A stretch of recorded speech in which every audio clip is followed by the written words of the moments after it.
Hello, hello. Happy Tuesday, everyone. Good morning, afternoon, evening, wherever you're joining from the world. Really happy to have you all here. We're just a minute past the hour, so I'll go ahead and get started with my spiel. We'll see a few more friends trickle in over the next couple of minutes, and then we'll go ahead and get started. My name is Heather Grant. I am one of the community admins in the maintenance community by Upkeep. Thank you again, everyone, for joining us today. If you are not already a member of the maintenance community on Slack, we would love to have you join us. I will drop the link on how to sign up in the chat in just a moment. Today, we have James from Eruditio joining us for a presentation. Looking forward to learning a bit more about the link between MRO and reliability. The recording from today's session will be available in the maintenance community on Slack, along with a copy of the slides that you see here today. James himself is also available to answer questions live in the Slack group, so feel free to share the recording of this webinar or the invitation to Slack directly with friends or colleagues or anyone else you know who would benefit from hearing some of James's expertise. Final piece of housekeeping before we get started, you'll notice that your cameras and microphones are not turned on today. So what you'll want to do if you have any questions for James, or if you want to answer any questions that James may ask throughout his presentation, you'll use that chat feature on the right-hand side of your screen. Feel free to chat your questions as we go. Say hello, let us know where you're joining from. We'll do our best to answer questions as they come up, and as well as at the end of our time today. But any questions we don't get to, we'll answer offline in the community. That is all from me. Thank you again, James, everyone, for joining today. James, I will turn it over to you to get us started. All right, thank you, Heather. So, hello, everyone. Welcome to the presentation. Good to see you here, and we're going to talk about reliability engineering and MRO. Hey, Bruce. Good to virtually see you again. It's been a while. But what we're going to do is we're going to talk about the link between reliability engineering and MRO. As questions come up, as you have comments, throw them in the chat box, and I'll try and address them as we're going. Don't worry about saving them till the end. Feel free to just throw them up there while we're working through it. All right, so for those I haven't had the pleasure of meeting before, my name is James Kovacevic. I am a principal instructor with Eruditio. For those of you that may not be familiar with Eruditio, we're an education, training, and consulting organization. We're based on the USS Yorktown in Charleston Harbor. We work with a lot of organizations around reliability engineering, spares management, planning and scheduling, asset management as well, wide range of topics. Myself, I actually got started in the maintenance and reliability realm as an electrician. Was an electrician for a while, and then my boss did what your bosses probably do to you guys do quite often. They hear a great idea and ask you to do it. So they told me they heard about this planning and scheduling stuff, and I need to figure it out and get it done. So I went from being an electrician to a planner to a team lead, kind of a maintenance manager, and I spent time with a variety of companies traveling all over the world implementing maintenance and reliability. The little funny looking plane there, that was flying back and forth in St. Croix. That monkey image comes from some time I spent in Africa, spent some time in Europe and Asia as well as South America. So implementing maintenance reliability all over the globe. Aside from that, I got 3 kids and 2 dogs and a wife, so we are definitely a busy household. And myself, I am from Canada. I'm actually from Windsor, Ontario. We have the nicest view of Detroit from what I am told. So that's it about me. What I want to do is kind of chat, work through reliability engineering and the link to MRO today. So let's get started. So I'm sure you guys have experienced this. You have a lot of excitement for a new project, all right? The project, means investment to the organization. It means the organization is growing. We're getting new assets. Times are good. Oftentimes we get some delays with these projects, but in the end, we get a new piece of equipment, a new process that's really going to allow us to continue operating at this plant, improve performance, improve efficiency. There's always this excitement around that. But there's always a concern as well. As much as people are excited with those new investments in the facilities, there's always a concern of how are we going to support this new asset or this new process? Not just in terms of maintenance, what PMs are we doing? How are we going to build all our corrective job plans, all those other things, but also in terms of repairs, spare parts, bill of materials. All these things are a concern for maintenance staff on site as we're working through these new projects. All right, those are the things we're kind of working through. So with that being said, with that concern, we have the despair of the new project. Mainly, we're going to get a whole bunch of capital spares recommended by the vendor. We didn't want them, potentially. We may not agree with the numbers of them, but we're going to end up with all these parts that we may or may not need. So why does this occur? Well, I've tried to rack my brain around this a lot. Like, you think about a vendor. They build the equipment, they sell the parts. They should have an idea of what critical spares we need to have, what spare parts we're going to consume on a regular basis, and that sort of thing. But what we find is those don't always match up with what we're seeing. Oftentimes we get recommended to stock X amount of these or X amount of that, and it doesn't really match up with what we're seeing in terms of usage. So why does that occur? Well, in my experience, it often comes down to the vendor not having an understanding of what spares we currently have on site, our operating context, and then our maintenance strategy. They don't have that understanding. They know what they sell typically, but they don't have the understanding of all these other intricate things that we need to have an understanding of to make good informed decisions for spare parts.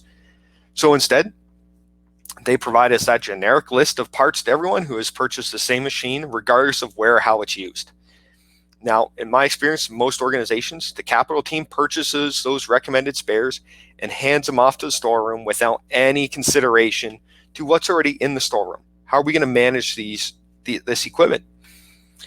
To me, it's a common issue in many organizations, and as such, it further disrupts the storeroom and leads to the storeroom, once again, having way too many of the wrong parts and not enough of the right parts. All right. So there's been quite a few studies, but the one I always like looking at is about 30% of our stock will never be used. We can control a lot of this by having the right gates in place to manage those vendor recommended spares lists, those capital spares being purchased. We need to understand those and manage it accordingly so we don't end up with that 30% of parts. Now, how do we do this? To me, it's about linking reliability engineering and MRO. And that's how we get a good recommended spares list for new equipment. So if we take a look at what we typically need to have in order to have a good holistic program in place for reliability, we got to have all these different elements. We got to understand our assets, our asset criticality, our failure modes, our equipment maintenance plan. We got to do some RCA. We got to do all these different things. But what's more important is we got to make sure certain elements from the reliability engineering standpoint, the green boxes here is what we'll consider reliability engineering pass, and how they link to the MRO pass in purple. That's what we need to understand. So if we take a look here, we need to have an understanding of our EMP or equipment maintenance plan, or put differently, our PM program. And how does that link to our inventory? What are we going to be, what do we need to stock in terms of PM parts or consumables? What do we need to stock in terms of spares? We got to look at our FMEAs, failure mode effect analysis, and determine what is going to fail. What's the probability of failing? What is the occurrence or likelihood of this failing, and what's the severity? From there, we can determine what do we want to set up in terms of spare parts. We got to understand the root cause analysis. Were things failing because of how we managed our inventory? All right. We need all these different elements to come together and assist with the MRO side of things. So when we start thinking about it, what really links to MRO? Well, the FMEA does. It provides the probability and failure of breakdowns, the likelihood of it, and the consequences of not having parts. The EMP piece here tells us what PM parts we're going to use. There's another piece here around standard work. What parts for a corrective job are we going to need? How often does this occur? We need to leverage the RCA. How did it fail? Why did it fail? We got to leverage the statistical analysis piece here to determine, is there a usage pattern or predictability of spare parts? If not, how do we manage that? We got to have our bill of material here to help us decide on what non-stock part numbers do we want to set up so we can track usage, or what parts do we want to have set up in the CMMS. All these different elements from reliability engineering come into the realm. So, how does this actually look in real life? Well, in order to make informed stocking decisions, we need a couple of different things. All right, first we need part data, and that part data is usage. or demand. Now, if it's a brand new asset, where are we going to get this? Well, there's a couple different ways. If we have similar equipment, we can leverage some of our past experience. If we don't have similar equipment, then we want to use the FMEA and look at the probability of these parts failing. And then also link that with the detectability. Does that detectability exceed lead time? Or is it less than that lead time? Those things help us make informed decisions. The predictability of parts. So is usage and lead time predictable? Can we detect it in the future? Can we always detect that failure? That's going to help us make some more informed decisions. We need the lead time and pricing from the vendor. And then lastly, what's the consequence of not having that part? Is it going to shut down the equipment? Is there a workaround in place? Those types of things we want to make sure we have. Once we have this information, then we want to evaluate that information against some defined risk criteria and some stocking formulas. Right? So that risk criteria could be, what is acceptable downtime for our organization? Is it 1 hour, 2 hours, 5 hours? What's acceptable in terms of not stocking based on a combination of severity, detectability, and probability? Some organizations, for example, if the probability of occurring is a 3 or less, for example, on an FMEA, they don't want to stock it. Others, they take that a little higher. If it's a 5 or less, then they're not going to stock it. Some of them use that in combination with lead time.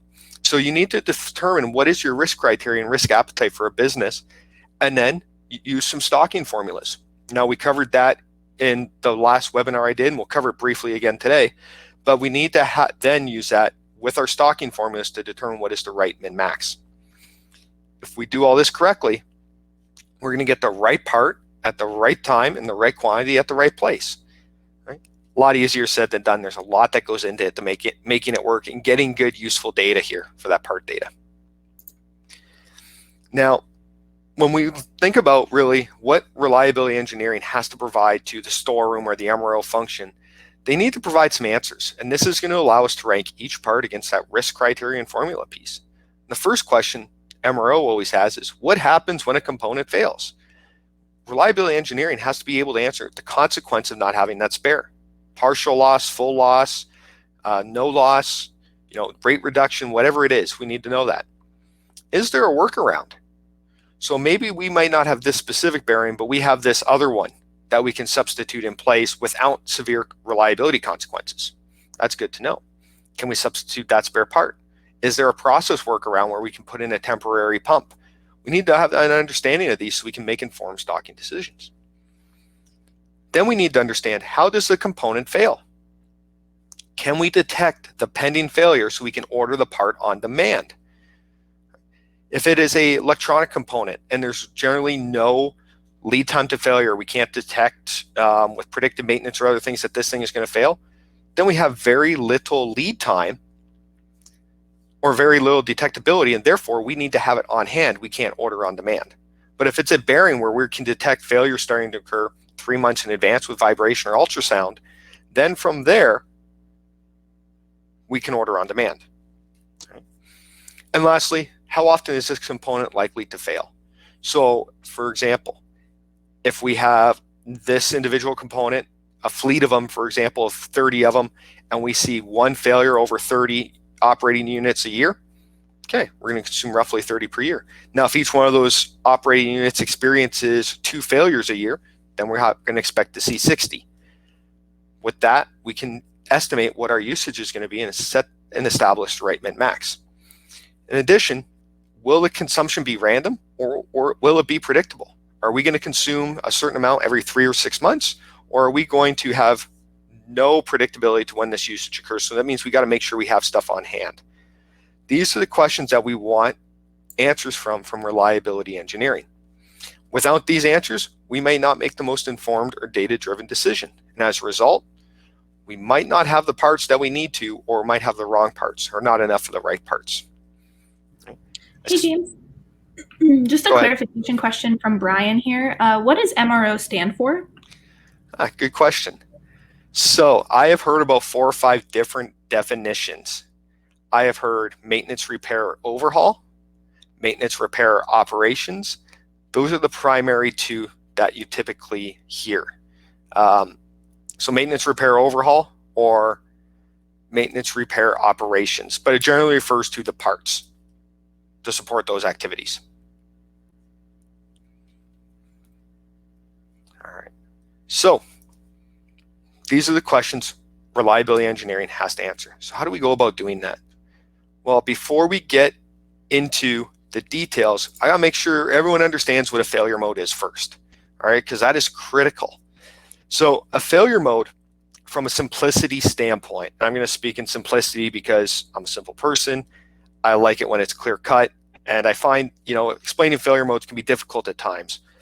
So to me, a failure mode is made up of 3 parts.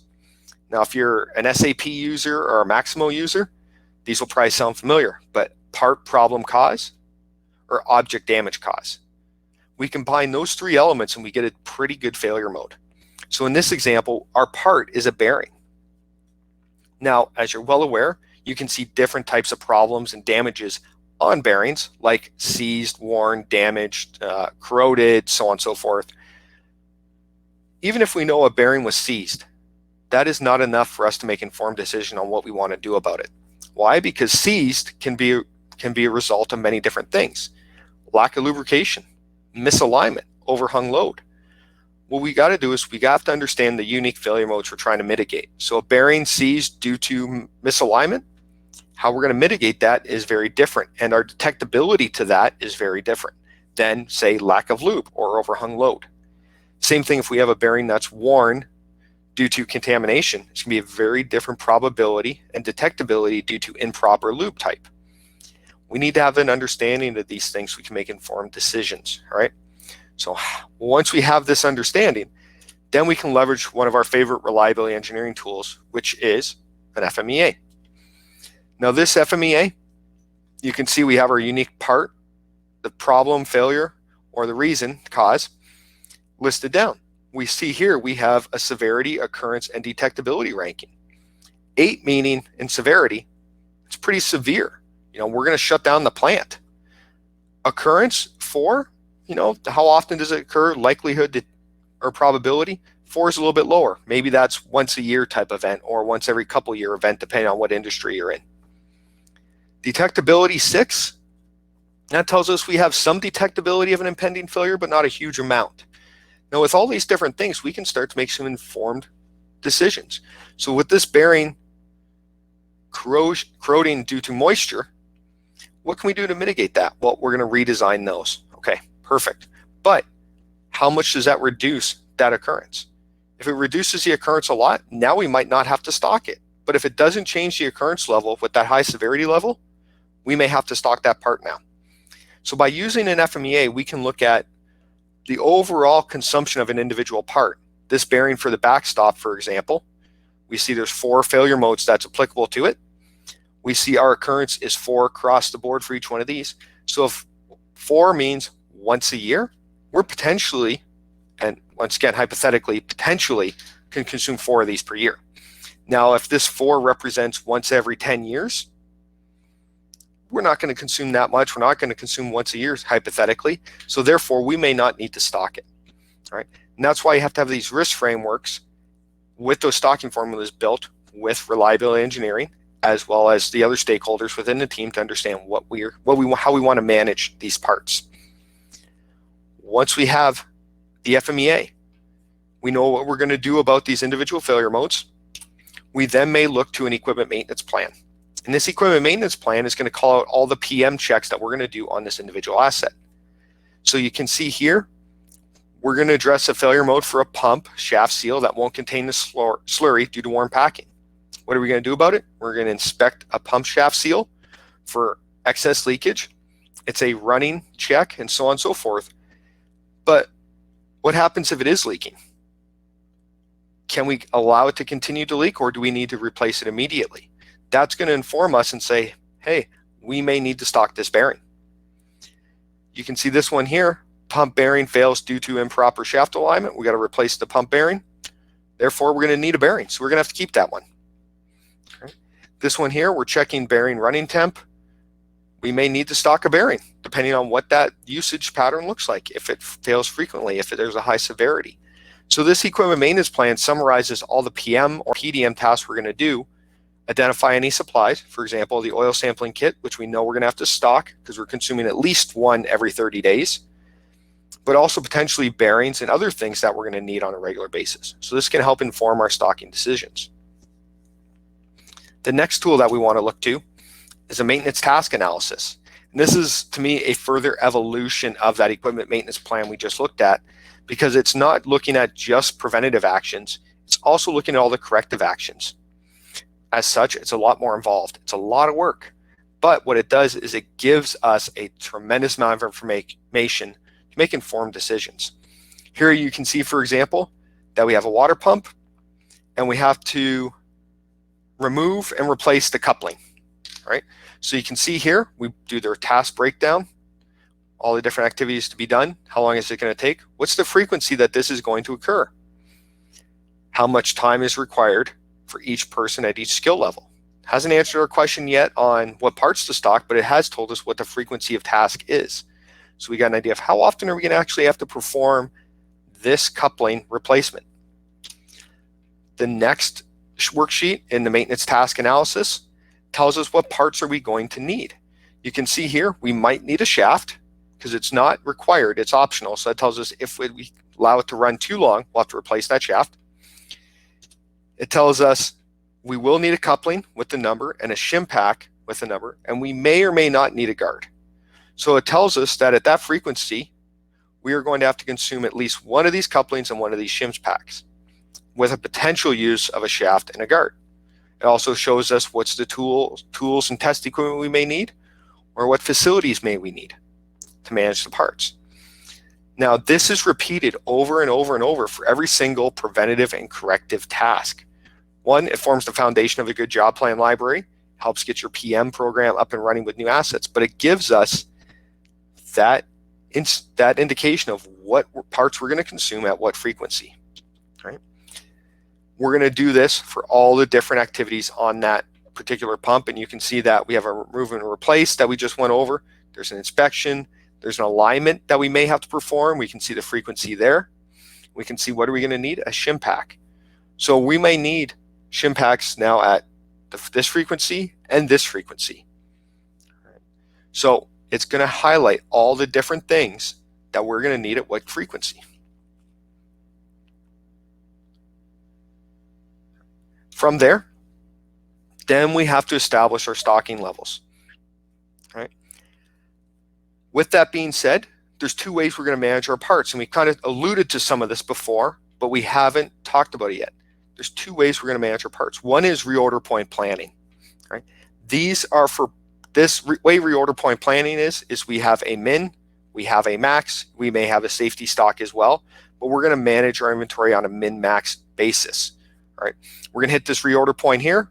We're going to restock the parts. We're going to consume our parts till we get down to roughly a safety stock. When that next order comes in, we're going to go back up to our max, and we're going to consume in this kind of jigsaw puzzle pattern. Right?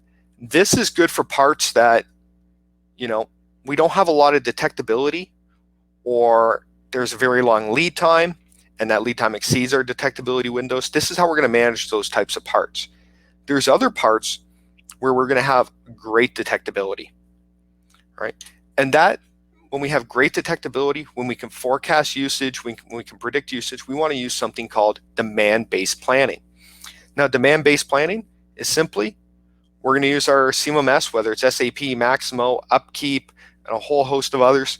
We're going to use those to tell us when is this part expected to be needed for work, based on lead time, when do we need to order it, all those different things. And we're going to order these parts on demand. Now, most organizations, I'll be honest, they put a little bit of safety stock there for those undetectable failure modes that may plague some of that equipment, and then the rest they're going to order on demand. Whereas over here, they're stocking a whole bunch, and they're only ordering once they hit that minimum level. Right? So generally, if we're going to consume a lot of parts on a regular basis, or we don't have great detectability or lead time to failure, we're going to go with reorder point planning.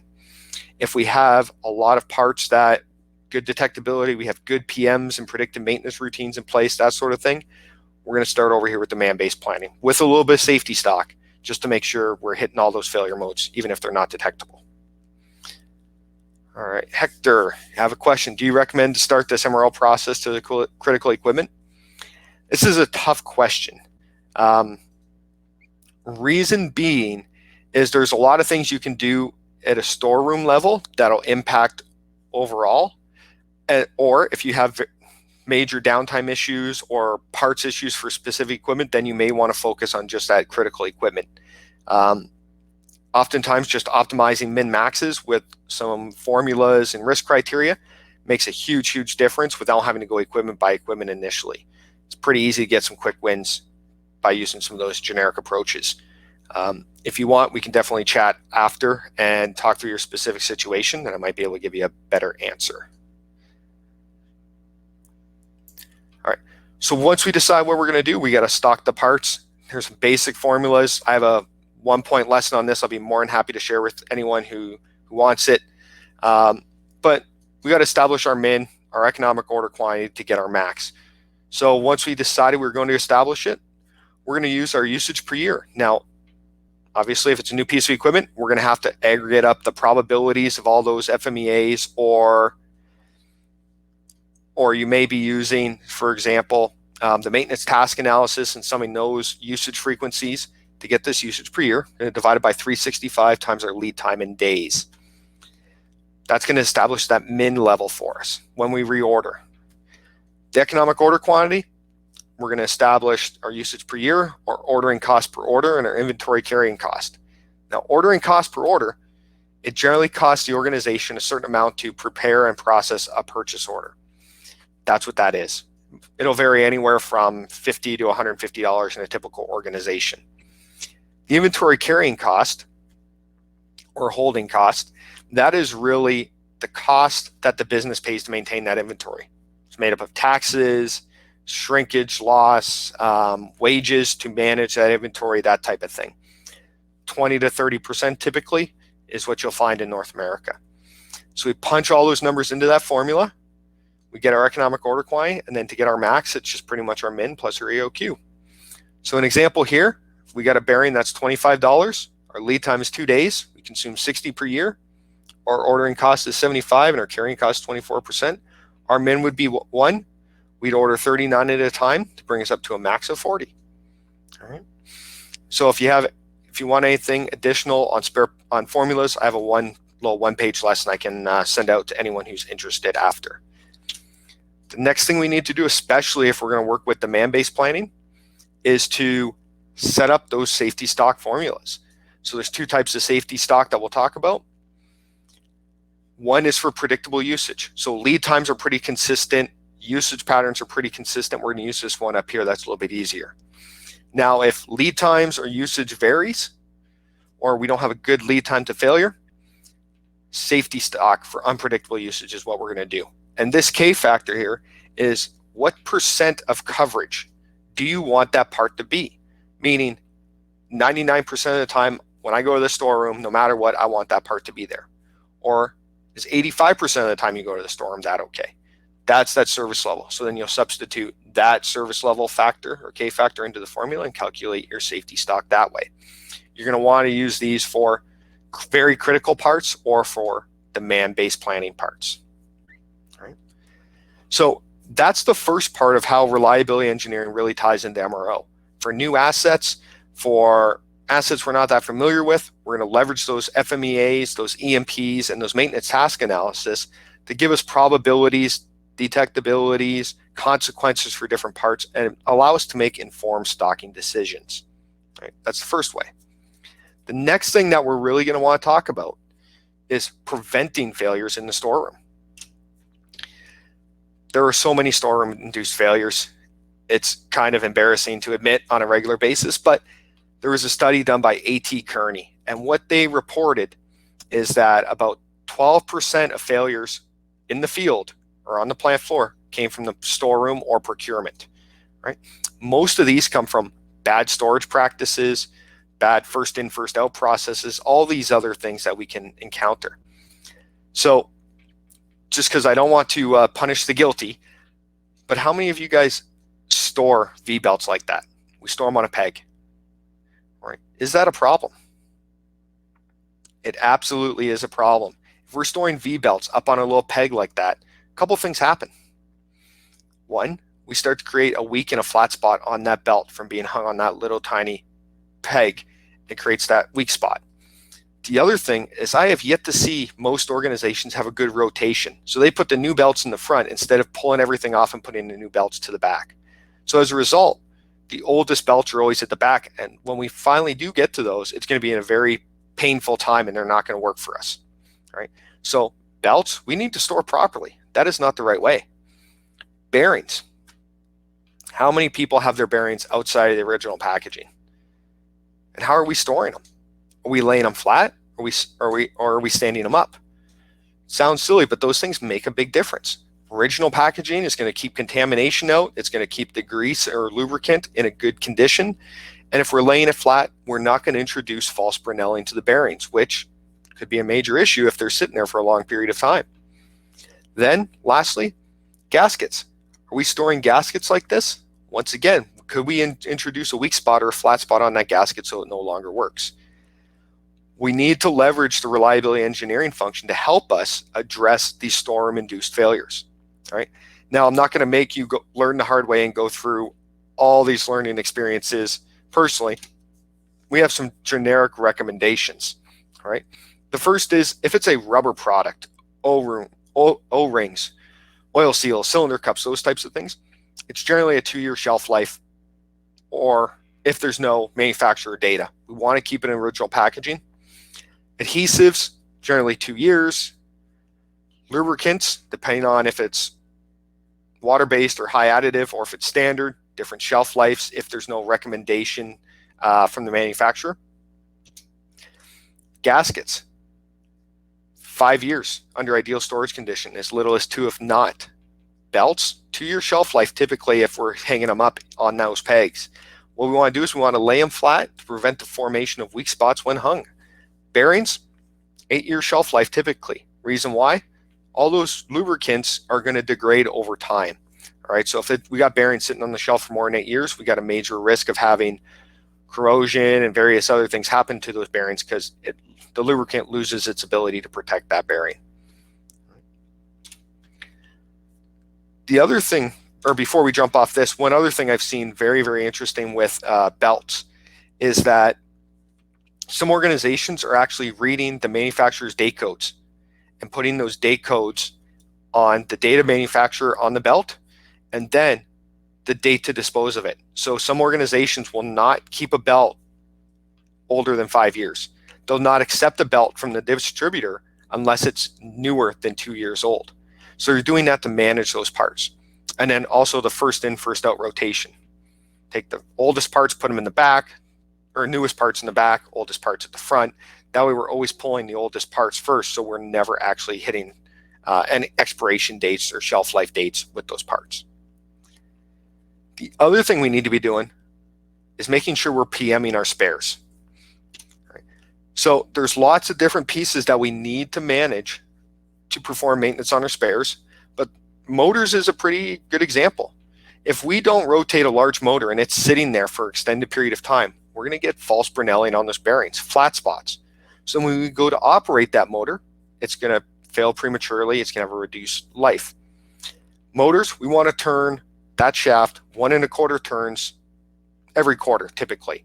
What I see a lot of organizations do is they'll either draw lines or they'll use the keyway on a motor, and they know, any point between January and March, the keyway has to be pointing up. Between April and June, it's got to be pointing to the right, then down, then to the left, and so on and so forth. Some will draw little colors on it, so it's blue up or red up or yellow up or white up, whatever it may be, to help manage that, make it visual. We also got to do the same sort of thing with gearboxes. Gearboxes, we want to do that to prevent that false Brinelling in those bearings, but also to move some of that lubricant around, prevent some of that corrosion inside the gearbox from taking place. Belts, we want to inspect for dry rot, make sure that they're not going bad or becoming brittle. Do that on a regular basis and get rid of the ones that are no longer good. Same thing with gaskets. Bearings, every 6 months, just make sure how old is it. If we've had it for more than 8 years, probably going to have to dispose of it. Making sure we don't have dry lubrication, stuff of that nature. And then if your storeroom does have specialty tools and equipment, just inspecting them as they're returned. So there's lots of things inside the storeroom that we want to leverage reliability engineering for to help identify the PM programs for our spares, storage requirements, those types of things, to make sure that we can actually prevent storeroom-induced failures.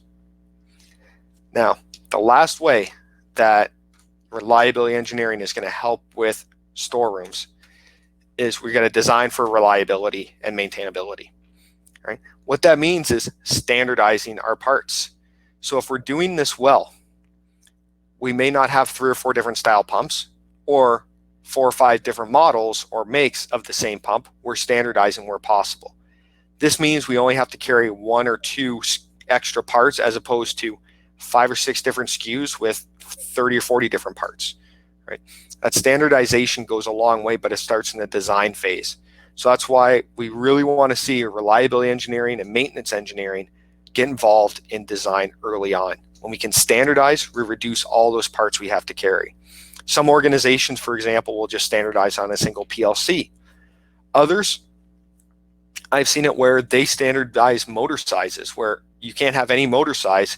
It's either got to be a 1, 2, 3, 5, 10, and so on and so forth.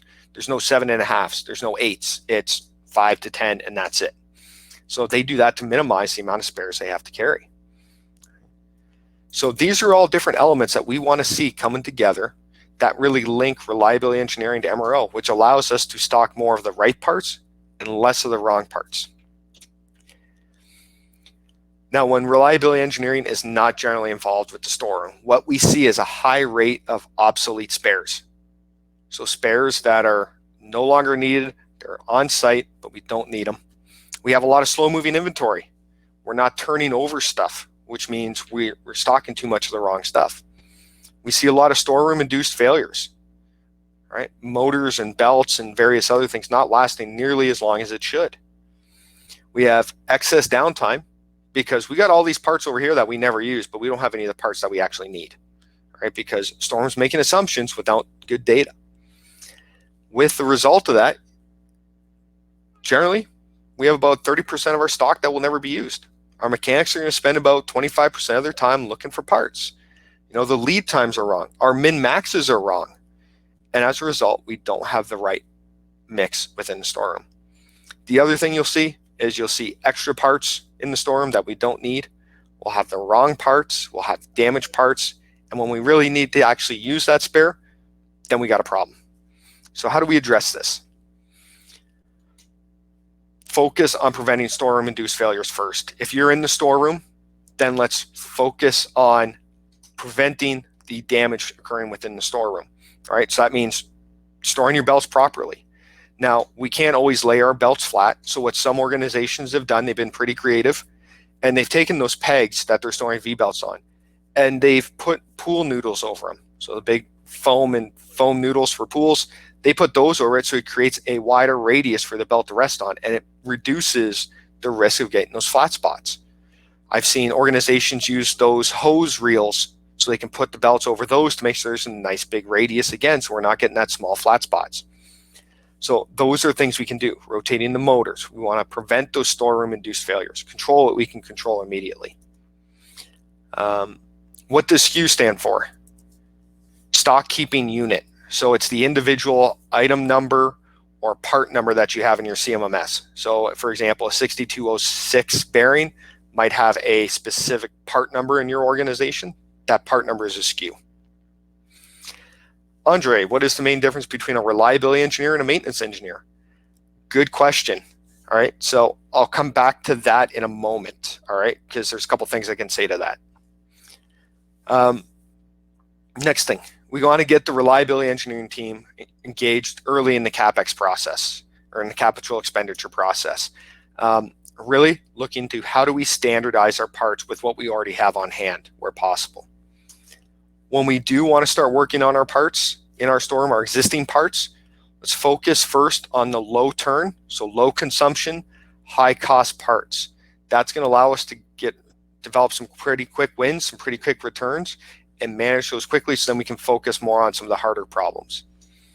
We need to develop a process where reliability engineering is involved. They may not be involved for every single stocking decision, but we need to get them involved to help create that framework of what is acceptable in terms of probability, severity, detectability in our risk framework. When we have fleets, how do we handle that? Helping build some of those risk criteria and formulas. We want them involved in that part. And then lastly, you want to document the savings to show all the effort you've put in is worthwhile. All right, so that's how we're going to get this done. All right. Now, any questions on what we've covered? Because that pretty much wraps it up. And Andre, I'll get back to you in one sec. All right, so Andre, the easiest way I can explain it, and there's two different things I'll share with you to answer that question. So on this graphic here, the green is what we would consider reliability engineering tasks, and the red here is what we would typically focus on from a maintenance engineering standpoint. Reliability engineering, to me, in its simplest term, is improving MTBF. Maintenance engineering is reducing MTTR. All right, that's the simplest way I can rationalize it and make it easier, clear cut. In addition, Andre, I actually did a podcast on this. I think it's a 40-minute podcast on reliability engineering versus maintenance engineering. And there's also a graphic we have that shows RE versus ME versus planner and how you separate and delegate the roles between those.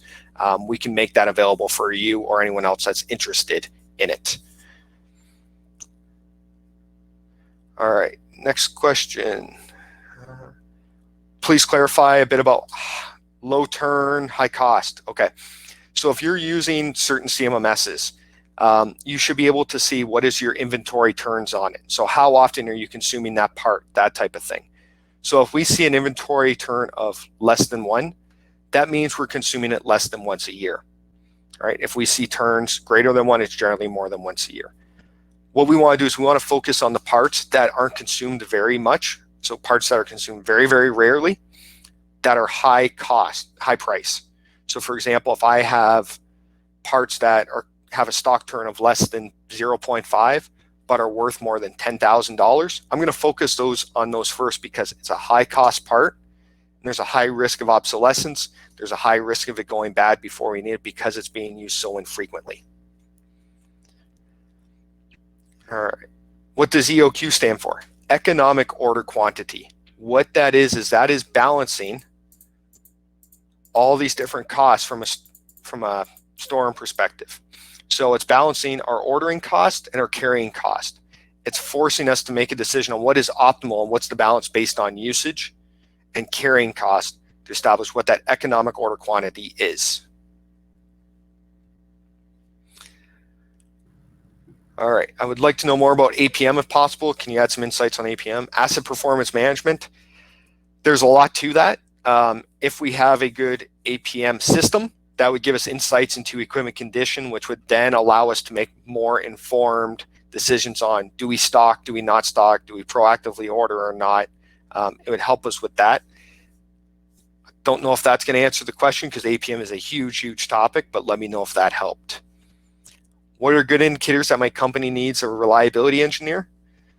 There's a lot. If you have a high amount of PM work, but still a high amount of breakdowns, definitely an opportunity with an R8.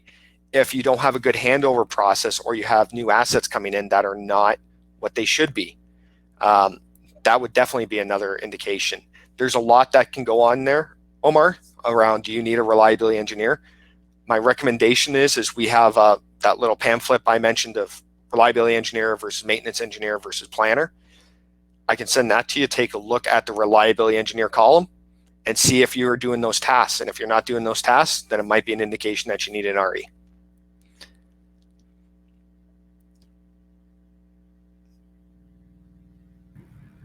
All right. Looks like that is it so far. If you have any more questions, feel free to throw them on. And if not, I'll give you guys a few minutes to do so. Heather, did you have something? Oh, that's great. You really powered through all those questions. Thank you so much. That was awesome. Flowed really naturally right from the end of the presentation, so I appreciate you going through that. I have made a note of everyone requesting the various things you've mentioned, so James, I'll be able to send that to you as well. I believe you have a colleague on here, Skylar, who's helping out there additionally, but I will be sure to make a note there. We did just get another question here from Ahmed. It says, what happens to stocks if any major emergency breakdown happens? All right, so Ahmed, I want to make sure I understand your question. So are you referring to, do we change our stocking levels if we have major breakdowns, or do we incorporate those major emergency breakdowns into our stocking strategy? If we're referring to, we have a potential for a major breakdown, that would be a very high severity in our FMEA. So there are certain rules that organizations may put in place that if the probability, for example, exceeds 3, but severity is 8 or higher, they're going to stock that part regardless because of the risk it presents to the organization. All right, so they'll do certain things like that. In terms of reviewing existing spares, do we want to get rid of parts that we're stocking in the event of or in case of an emergency? No, we don't want to do that. What we want to do is make sure that we're not stocking too many of them, but then we want to make sure that we're managing the life cycle of those parts, meaning we're doing our PMs on them, we're storing them correctly. They're good to go when we actually need them. All right, so hopefully I was able to answer your question. Is there some literature that have failure modes for different pieces of equipment? There are some. ISO 14224 has some towards the back end, but it's very geared towards oil and gas and common equipment there. There are some ebooks that we have available. A simpler way of preventative maintenance is an example. It doesn't have the specific failure modes and PMs, but it does have a flowchart process to work through on how to build that PM or PDM program and what a good program looks like. So that's free and available, and I can send that to you as well. All right, looks like still 1 or 2 more questions coming maybe. So we'll give you guys a minute.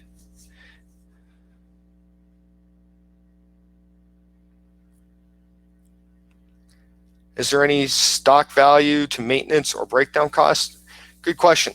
So SMRP does have some benchmarks in terms of maintenance inventory value versus site value. So it's maintenance inventory cost divided by the replacement asset value of the site. That is only one metric, but it does tell you, are you generally stocking more or less than what you would typically expect to see for a site of your size? I'll caution you, that is only one metric. You want to use that in conjunction with some other stuff like stock turns, stock outs, or stock turns, stock outs, inventory accuracy, those types of things as well. Don't rely just on that one metric, but SMRP has that. And it varies anywhere from, I think, 0.3 to 2%, depending on the industry, but don't quote me on that. What would be typical stock items? So insurance spares would definitely be ones that we want to apply safety stock to. But once again, we got to go through a careful analysis. If we're only consuming one of these every 10 years, for example, we're not going to want 1 min plus a safety stock of one, because now we're stocking 2 of these things for 10 plus years. So we got to be careful with that. Typical stock items, if they're regular consumers, I would stock them. If they are extreme lead times or a high consequence of not having it and we don't have good detectability, I would stock those things. In that 1-page lesson that we'll send out, in there some basic framework that says when do you stock, when do you not stock, when do you apply safety stock. So that might help you guys with some of those questions. All right, perfect. Ahmed, feel free to reach out with any questions after. I'd be more than happy to answer it. As Heather mentioned, I am on Slack group, so you can hit me up on there at any time. Be more than happy to answer your questions. And you can also reach me. Phone number and email address is on the screen. So whichever one you prefer, be more than happy to help. Awesome. Really, really active Q&A session there. So again, thank you so much to all of our participants for sharing your questions. And James, thank you so much for taking the time to go through answers for all of those. There's many ways to get in touch with James. He's just shared them. So please feel free to follow up. And again, we'll be following up with those resources that James has mentioned afterwards. I appreciate the time, and I hope everyone has a great rest of your day. Thanks again for joining. Thanks, everyone. See you next time.